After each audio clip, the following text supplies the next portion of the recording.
Nobita ने बिजली जैसी फुर्ती से अपनी पिस्तौल निकाली और सामने खड़े दुश्मन को पल भर में ढेर कर दिया। तभी ऊपर से मिनी डोरा का बड़ा सिर दिखाई दिया। उसने नोबिता को बधाई देते हुए कहा कि उसने वेस्टर्न वर्ल्ड गेम का अब तक का सबसे ऊंचा स्कोर बना दिया है। नोबिता ने डोरेमोन से कहा अगर उसका जन्म असली काउबॉय युग में हुआ होता तो वह पूरी दुनिया में मशहूर शार्प शूटर बनता। लेकिन डोरेमोन ने तुरंत जवाब दिया कि नोबिता इतना डरपोक है कि असली गोली की आवाज सुनते ही या तो भाग जाएगा या बेहोश हो जाएगा। महान गनमैन बनने का सपना देखना ही उसके लिए बेहतर है। डोरेमोन की बात सुनकर नोबिता को बहुत गुस्सा आया। तब डोरेमोन ने उसे चुनौती दी कि अगर ऐसा है तो असली वाइल्ड वेस्ट में जाकर खुद को साबित करे। अगले ही पल नोबिता ट्रांसलेशन जेली खाकर टाइम मशीन में बैठ गया। उसने गंतव्य 19वीं सदी का कोई भी दिन तय किया और कुछ ही क्षणों में अपने लक्ष्य पर पहुंच गया। लेकिन पहुंचते ही उसने देखा कि वह एक कब्रिस्तान के बीचों बीच खड़ा है। जगह थोड़ी डरावनी जरूर थी, मगर कम से कम टाइम मशीन का प्रवेश द्वार भूलने का डर नहीं था। तभी कुछ बदमाश एक दुकान में घुस आए। दुकान मालिक ने हाथ जोड़कर कहा कि उसके पास सुरक्षा शुल्क देने के लिए पैसे नहीं हैं। लेकिन बदमाशों को उसकी विनती से कोई फर्क नहीं पड़ा। उन्होंने अपनी बंदूकें निकालकर छत की ओर 2 गोलियां दागी और डराकर अपनी मांगी हुई चीज ले ली।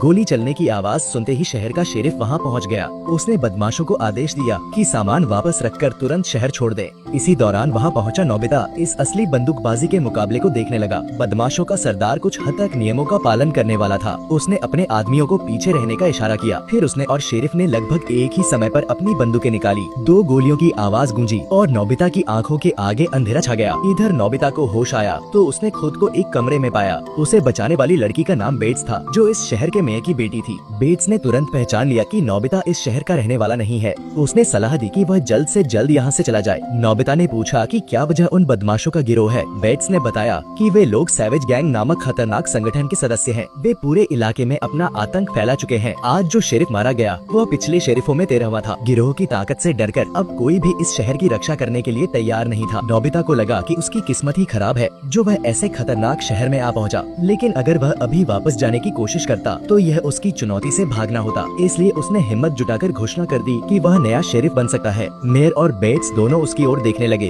कमजोर शरीर, खिलौना बंदूकें और डरपोक स्वभाव नोबिता की बात पर विश्वास करना आसान नहीं था। इसलिए उसकी पेशकश तुरंत ठुकरा दी गई। इसी दौरान नोबिता की नजर मेज पर रखी एक असली रिवॉल्वर पर पड़ी। उत्सुकतावश उसने उसे उठाकर देखा, लेकिन तभी उसे एहसास हुआ कि असली बंदूक खिलौनों से कितनी भारी होती है। तभी नीचे से मेयर की आवाज आई। उन्होंने कहा कि बच्चों को इतनी खतरनाक चीजों से दूर रहना चाहिए। नोबिता घबराकर माफी मांगने ही वाला था कि अचानक बाहर से गोलियों की आवाज सुनाई दी। जब वे बाहर पहुंचे तो देखा कि सैवेज गैंग के 2 सदस्य एक नागरिक को घोड़े के पीछे बांधकर घसीट रहे थे। बेट्स ये दृश्य देखकर खुद को रोक नहीं सकी। वह आगे बढ़ी और उन दोनों बदमाशों से उस आदमी को छोड़ देने की विनती करने लगी। यह देखकर मेयर घबरा गए और नोबिता से अपनी बंदूक वापस करने को कहा, लेकिन उससे पहले ही नोबिता आगे बढ़ चुका था। बदमाश बेट्स को अपने साथ ले जाने वाले थे। उसी समय नोबिता ने जोर से चिल्लाकर कहा, रुको। उसकी आवाज सुनकर दोनों बदमाशों का ध्यान उसकी ओर गया, लेकिन सामने एक दुबला पतला लड़का देखकर वे हंस पड़े। बदमाशों को लगा कि यह लड़का उनकी बेइज्जती कर रहा है, इसलिए उन्होंने उसे सबक सिखाने का फैसला कर लिया। लेकिन इससे पहले कि दोनों बदमाश ट्रिगर दबा पाते, नोबिता की गोलियां उनके हथियार उड़ा चुकी थी। पहली बार सैवेज गैंग के सदस्य इस तरह भागते हुए दिखाई दिए। बेट्स की आंखों में खुशी के आंसू थे।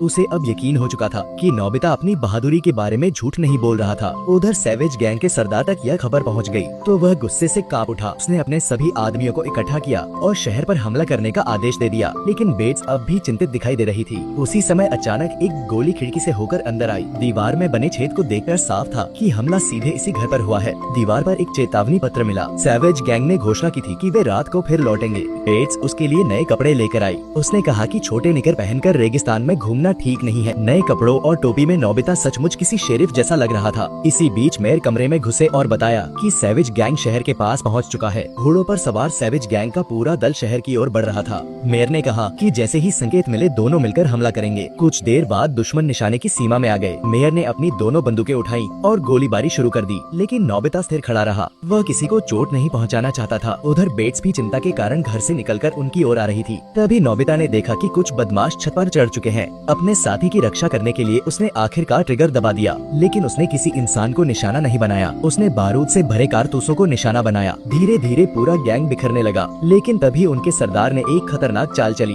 उसने स्नाइपर तैनात कर दिया। स्नाइपर ने सीधे नोबिता के सिर पर निशाना साध लिया। सौभाग्य से बेट्स ने उसे देख लिया। उसने समय रहते उस पर हमला कर दिया, लेकिन इसी वजह से वह खुद पकड़ी गई। अब सैवेज गैंग के पास एक बंधक था।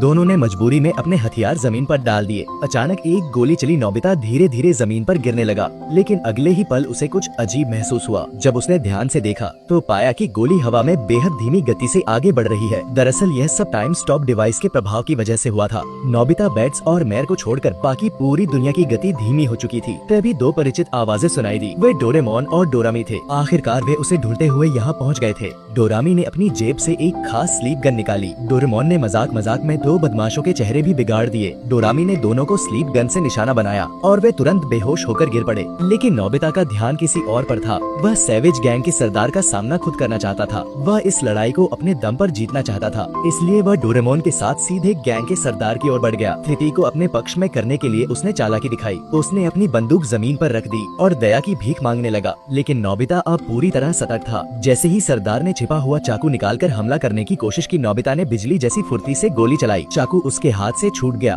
उसका यह अंदाज देखकर डोरेमोन भी हैरान रह गया। उधर बेट्स खुशी से दौड़कर आई और सीधे नोबिता से लिपट गई। इसके बाद नोबिता, डोरामी और डोरेमोन शहर छोड़कर टाइम मशीन की ओर चल पड़े। जब बेट्स उनके पीछे दौड़ती हुई पहुंची, तब तक वे जा चुके थे। वहाँ सिर्फ एक चीज बची थी, वही खास टोपी जो बेट्स ने नोबिता को दी थी।